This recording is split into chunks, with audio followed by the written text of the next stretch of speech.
या देवी सर्वभूतेषु ब्रह्मचारिणी रूपेण संस्थिता नमस्तस्यै नमस्तस्यै नमस्तस्यै नमो नमः।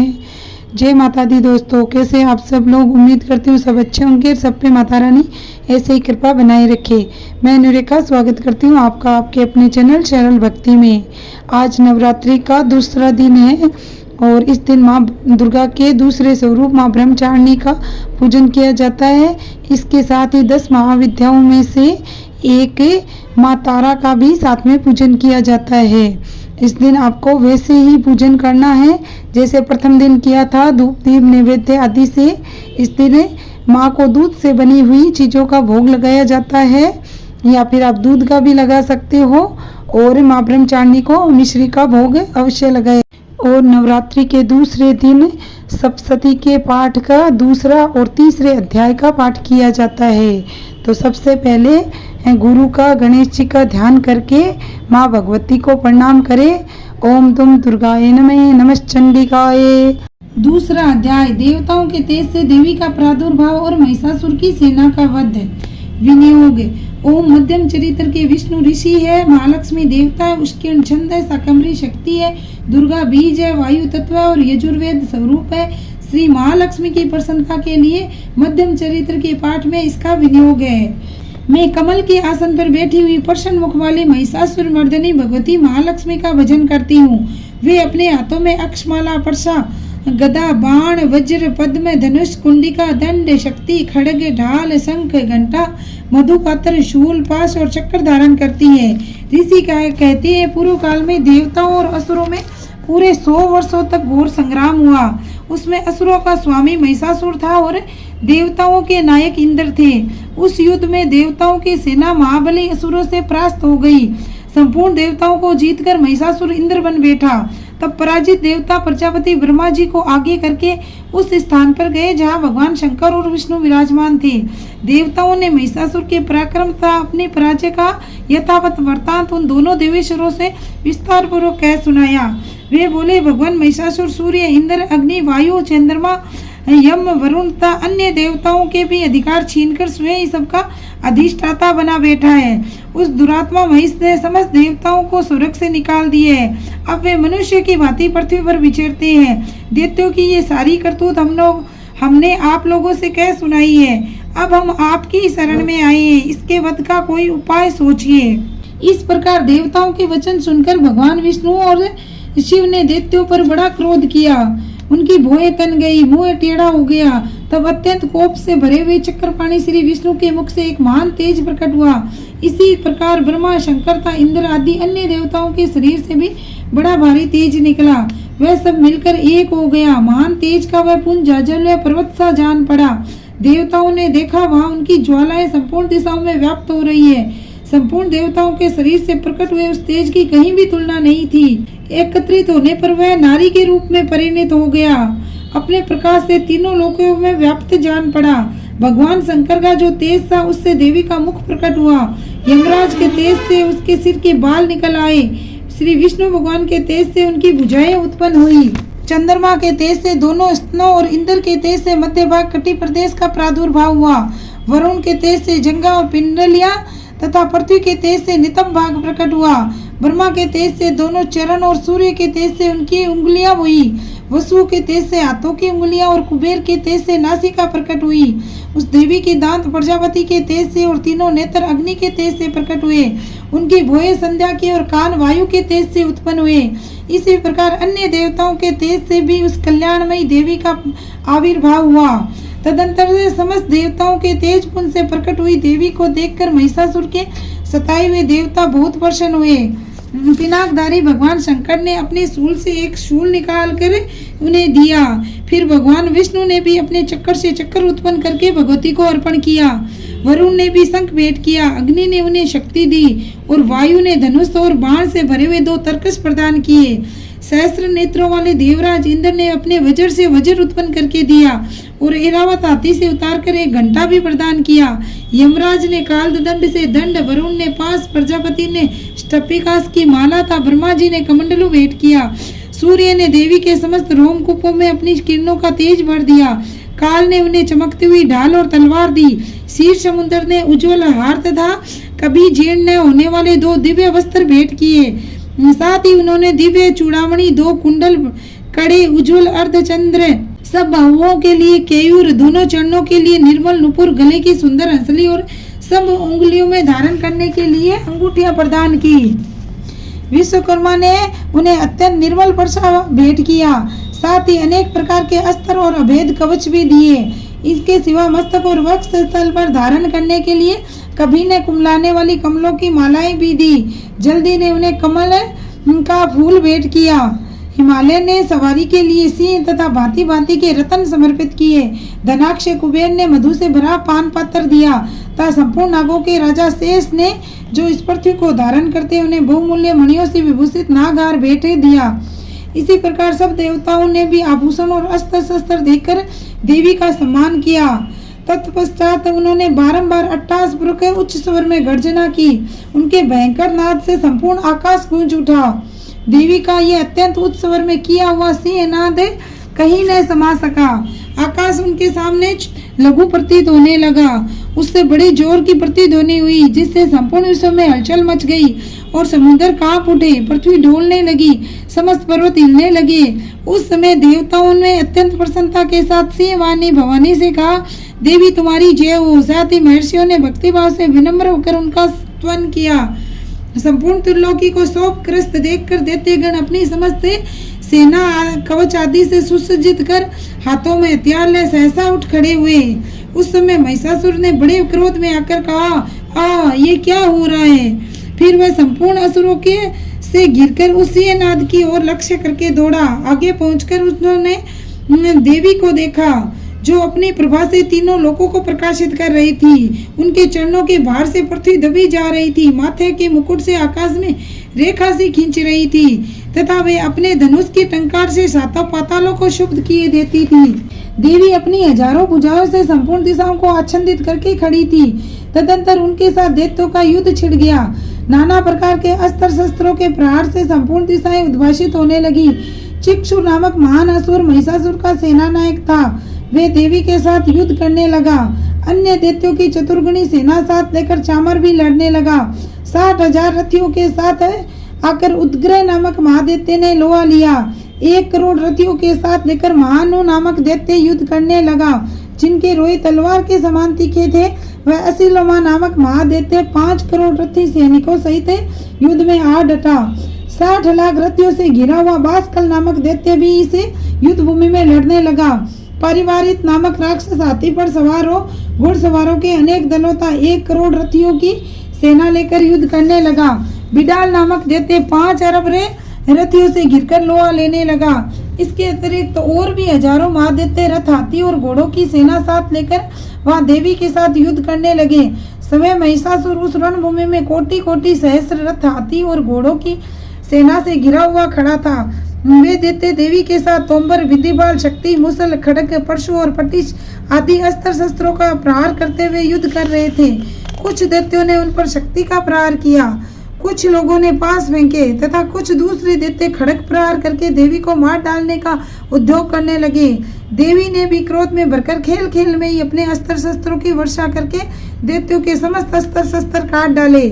उस पर उनके मुख पर परिश्रम या थकावट का रंच मात्र भी चिन्ह नहीं था। देवता और ऋषि उनकी स्तुति करते थे। वे भगवती परमेश्वरी दैत्यों के शरीर पर अस्त्र शस्त्रों की वर्षा करती रही। देवी का वाहन सिंह भी क्रोध में भरकर गर्दन के बालों को हिलाता हुआ असुरों की सेना में इस प्रकार विचरने लगा, मानो वनों में दावानल फेर रहा हो। रणभूमि में दैत्यों के साथ युद्ध करती हुई अंबिका देवी ने जितने निश्वास छोड़े थे, वे सभी तत्काल सैकड़ों हजारों गणों के रूप में प्रकट हो गए और परशु, विनिपाल, खड़गता, पटिश आदि अस्त्रों द्वारा असुरों का सामना करने लगे। देवी की शक्ति से बढ़े हुए वे गण असुरों का नाश करते हुए नगाड़ा और शंख आदि बाजे बजाने लगे। उस संग्राम महोत्सव में कितने ही गण मृदंग बजा रहे थे। तदंतर देवी ने त्रिशूल से, गदा से, शक्ति की वर्षा और खड़ग आदि से सैकड़ों महादैत्यों का संहार कर डाला। कितनों को घंटे के भयंकर नाद से मूर्छित करके मार गिराया। बहुतेरे दैत्यों को पास से बांधकर धरती पर घसीटा। कितने ही दैत्य उनकी तीखी तलवार की मार से 2-2 टुकड़े हो गए। कितने ही गदा की चोट से घायल हो धरती पे सो गए। कितने ही मुसल की मार से अत्यंत आहत होकर रक्त बमन करने लगे। कुछ दैत्य सूल से छाती पड़ जाने के कारण पृथ्वी पर ढेर हो गए। उस रणागण में बाण समूह की वृष्टि से कितने असुरों की कमर टूट गई।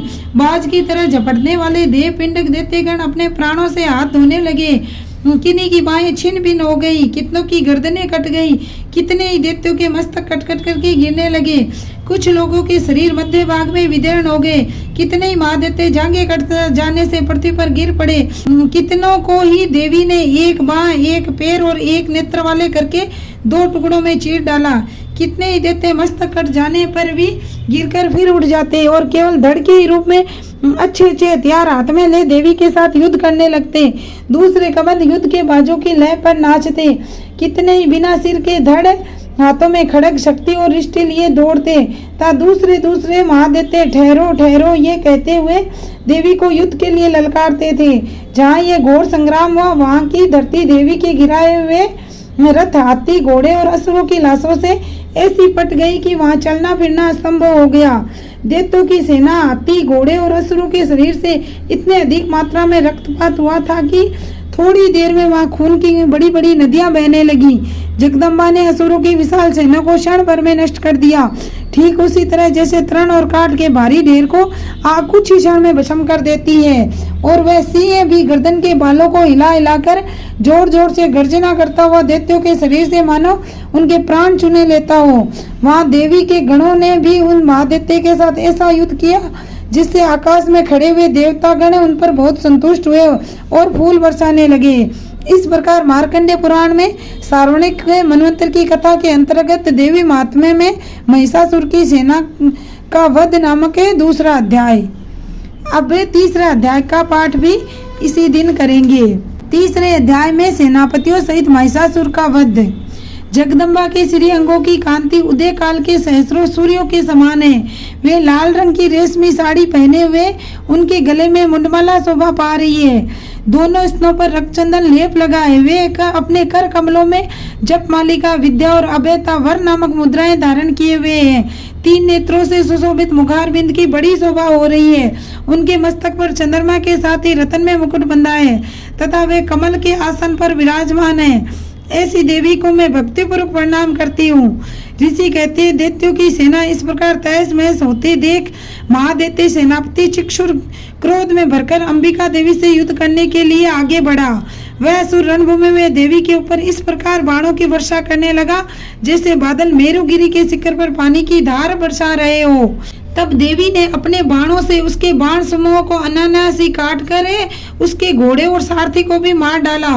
साथ ही उसके धनुष अत्यंत ऊंची ध्वजा को भी तत्काल काट गिराया। धनुष कट जाने पर उसके अंगों को अपने बाणों से बीन डाला। धनुष, रथ और घोड़े सारथी के नष्ट हो जाने पर वह असुर ढाल और तलवार लेकर देवी की ओर दौड़ा। उसने तीखी धार वाली तलवार से सिंह के मस्तक पर चोट करके देवी की बाईं भुजा में बड़े वेग से प्रहार किया। राजन, देवी की बाह पर पहुंचते ही वह तलवार टूट गई। फिर तो क्रोध से लाल आंखें करके उस राक्षस ने शूल हाथ में ले लिया और उसे महादैत्य ने भगवती भद्रकाली के ऊपर चलाया। वह शूल आकाश से गिरते हुए सूर्य मंडल की भांति अपने तेज से प्रज्वलित हो उठा। उस शूल को अपनी ओर आते देख देवी ने भी शूल का प्रहार किया। उससे राक्षस के शूल के सैकड़ों टुकड़े हो गए। साथ ही महादैत्य चिक्षुर की भी धजियां उड़ गई। वह प्राणों से हाथ धो बैठा। महिषासुर के सेनापति उस महापराक्रमी चिक्षुर के मारे जाने पर देवताओं को पीड़ा देने वाला चामर हाथी पर चढ़कर आया। उसने भी देवी के ऊपर शक्ति का प्रहार किया, किंतु जगदम्बा ने उसे अपने हुंकार से ही आहत एवं निष्प्रभ करके तत्काल पृथ्वी पर गिरा दिया। शक्ति टूटकर गिरी हुई देखकर चामर को बड़ा क्रोध हुआ। अब उसने शूल चलाया, किंतु देवी ने उसे भी अपने बाणों द्वारा काट डाला। इतने में ही देवी का सिंह उछलकर हाथी के मस्तक पर चढ़ बैठा और उस दैत्य के साथ खूब जोर लगाकर बाहुयुद्ध करने लगा। वे दोनों लड़ते लड़ते हाथी से पृथ्वी पर आ गए और अत्यंत क्रोध में भरकर एक दूसरे पर बड़े भयंकर प्रहार करते हुए लड़ने लगे।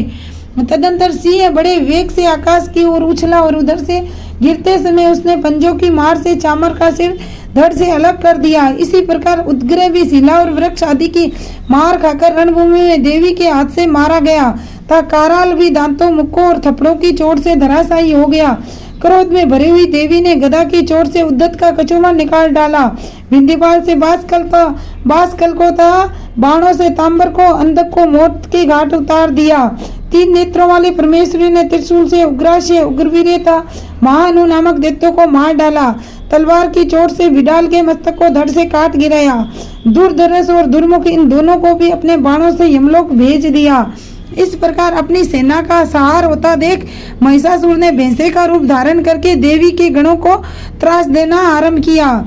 किन्हीं को थुतुन से मारकर, किन्हीं के ऊपर खुरों का प्रहार करके, किन्हीं को पूंछ से चोट पहुंचाकर, कुछ को सिंगों से विदर्ण करके, कुछ गणों को वेग से, किन्हीं को सिंह नाद से, कुछ को चक्कर देकर और कितनों को ही निश्वास वायु के झोंके से धराशायी कर दिया।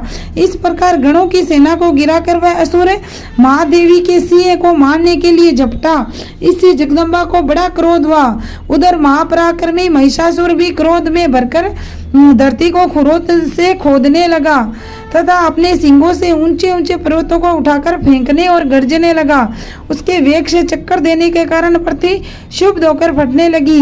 उसकी पूंछ से टकराकर समुद्र सब ओर से धरती को डुबोने लगा। हिलते हुए सिंगों के आघात से विदर्ण होकर बादलों के टुकड़े टुकड़े हो गए। उसके श्वास की प्रचंड वायु की वेग से उड़े हुए सैकड़ों पर्वत आकाश से गिरने लगे। इस प्रकार क्रोध में भरे हुए उस महादैत्य को अपनी ओर आते देख चंडिका ने उसका वध करने के लिए महान क्रोध किया। उन्होंने पास फेंककर उस महान असुर को बांध लिया। उस महासंग्राम में बन जाने पर उसने भैंसे का रूप त्याग दिया और तत्काल सिंह के रूप में प्रकट हो गया। उस अवस्था में जगदम्बा जो ही उसका मस्तक काटने के लिए उद्यत हुई, त्यों ही वह खड़गधारी पुरुष के रूप में दिखाई देने लगा। तब देवी ने तुरंत ही बाणों की वर्षा करके ढाल और तलवार के साथ उस पुरुष को बीन डाला।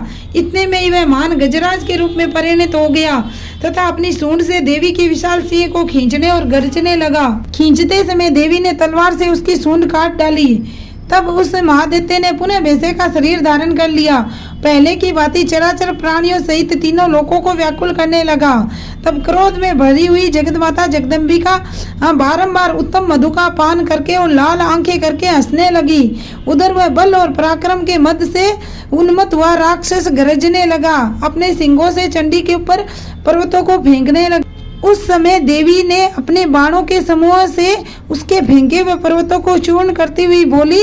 बोलते समय उनका मुख मधु के मद से लाल हो रहा था और वाणी लड़खड़ा रही थी। देवी ने कहा, मूड में जब तक मधु पीती हूँ तब तक तू क्षण भर के लिए खूब गरज ले। मेरे हाथ से यही तेरी मृत्यु हो जाने पर अब शीघ्र ही देवता भी गर्जना करेंगे। ऋषि कहते, यूं कहकर देवी उछली और उस महादैत्य के ऊपर चढ़ गई। फिर अपने पैरों से उसे दबाकर उन्होंने शूल से उसके कंठ में आघात किया। अपने पैर से दबे होने पर भी महिषासुर अपने मुख से दूसरे रूप में बाहर होने लगा। अभी आधे शरीर से ही वह बाहर निकलने पाया था कि देवी ने अपने प्रभाव से उसे रोक दिया। आधा निकला होने पर भी वह महादैत्य देवी से युद्ध करने लगा। तब देवी ने बहुत बड़ी तलवार से उसका मस्तक काट गिराया। फिर तो हाहाकार करती हुई दैत्यों की सारी सेना भाग गई तथा संपूर्ण देवता अत्यंत प्रसन्न हो गए। देवताओं ने दिव्य महर्षियों के साथ दुर्गा देवी का स्तवन किया। गंधर्वराज गाने लगे, अप्सराएं नृत्य करने लगी। इस प्रकार मार्कंडेय पुराण में सार्वणिक मनंतर की कथा के अंतर्गत देवी महात्म्य में महिषासुर वध नामक 3रा अध्याय। महालक्ष्मी, महाकाली, माँ सरस्वती देवी, चंडिका देवी को नमस्कार। इसके बाद क्षमा प्रार्थना और आरती जरूर करें। माँ भगवती दुर्गा सप्तशती का पाठ सुनने मात्र से ही सारे मनोरथ पूर्ण होने लगते और माँ भगवती की कृपा बरसने लगती है। इसलिए अपने परिवार के साथ और अपने मित्रों के साथ ज़रूर शेयर करें। अगर आपको वीडियो पसंद आया हो तो कमेंट करके जय माता दी ज़रूर लिखें और लाइक करना ना भूलें। और अगर आपने अभी तक चैनल को सब्सक्राइब नहीं किया हो और आप चैनल पे नए हो तो पहले चैनल को सब्सक्राइब कर लें ताकि ऐसी वीडियो आपको समय समय पे मिलते रहे। जय माता दी।